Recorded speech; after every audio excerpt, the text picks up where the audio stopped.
સ્થાનિક સ્વરાજની ચૂંટણી રવિવારે મુક્ત, ન્યાયી, તટસ્થ અને પારદર્શિતા સાથે સંપન્ન થાય તે માટે જિલ્લા ચૂંટણી અધિકારી ગૌરાંગ મકવાણાના માર્ગદર્શન હેઠળ તૈયારીઓ પૂર્ણ કરાઈ છે. ચૂંટણી માટે કુલ 6,663 સ્ટાફની ફાળવણી કરાઈ છે. અત્યાર સુધી આચારસંહિતા ભંગની 5 ફરિયાદો મળી છે. તમામ મતદાન મથકોએ પોલિંગ સ્ટાફની વ્યવસ્થા અને મતદાન મથકો સહિતના જિલ્લાના સમગ્ર વિસ્તારમાં કડક સુરક્ષાના પ્રબંધો હાથ ધરાયા છે.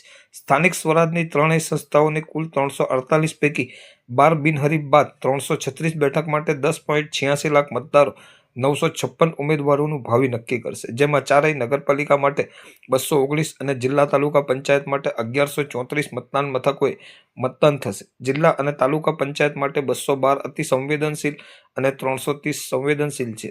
4 પાલિકાના 98 મતદાન મથકો અતિ સંવેદનશીલ અને 48 સંવેદનશીલ છે. જિલ્લા ચૂંટણી અધિકારી અને કલેક્ટર ગૌરાંગ મકવાણાએ રવિવારે મતદાનનો સમય સવારે 7 થી સાંજે 6 કલાકનો હોય તમામ નાગરિકોએ અવશ્ય મતદાન કરવા અપીલ કરી હતી. સાથે જ પાલિકા માટે મહત્તમ 4 વોટ આપવા અને પછી ફરજિયાત રજીસ્ટ્રેશન કરાવવા અને તાલુકા તેમજ જિલ્લા પંચાયત માટે 2 વોટ આપવા અંગે ઈવીએમ નિર્દેશન પણ કરાયું હતું. દર ચૂંટણીની જેમ આ વખતે પણ એકમાત્ર રાજ્યમાં આલિયાબેટ ખાતે કન્ટેનરમાં મતદાન મથક ઊભું કરાયું છે.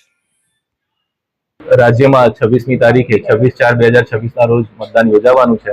ભરૂચ જિલ્લામાં પણ એ દિવસે મતદાન યોજાવાનું છે.